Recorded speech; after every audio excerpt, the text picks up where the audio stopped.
আজকে আমি তোমাদেরকে সহজ পদ্ধতিতে একটা ডাব এঁকে দেখাবো। তাই উপরে একটা নিচে একটা ফুটকি দিয়ে দিলাম। এরপরে আমি উপরের ফুটকিটা থেকে টেনে নিয়ে এসে নিচের ফুটকিটা ঠেকে দিচ্ছি। ঠিক একই রকমভাবে এই দিকটাও উপরের ফুটকিটা থেকে টেনে নিয়ে এসে নিচের ফুটকিটা ঠেকে দিচ্ছি।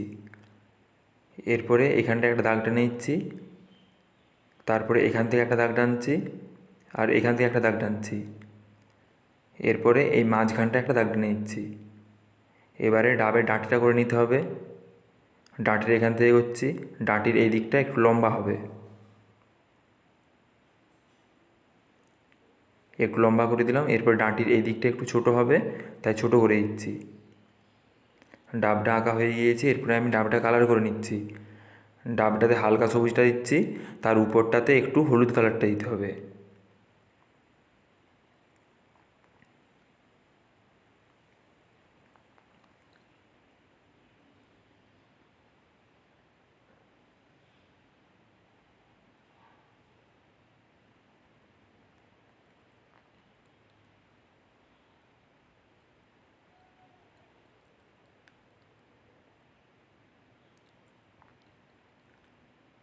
এরপরে আমি হালকা সবুজটাকে একটু হালকা হালকা করে টেনে নিচ্ছি, তার উপরে হলুদ কালারটা দিয়ে দেবো।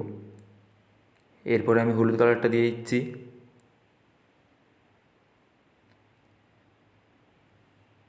হলুদ কালারটা দেওয়া হয়ে গিয়েছে।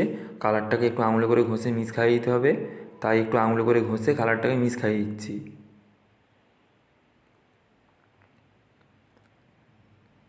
মিক্স খাওয়ানো হয়ে গিয়েছে। এরপরে আমি এখানটাতে ডিপ সবুজ দিচ্ছি। ডিপ সবুজটা পুরোটা দেওয়া চলবে না, একটু ডিপ সবুজ দিচ্ছি, তারপরে ওটাকে একটু হালকা করে টেনে নিচ্ছি।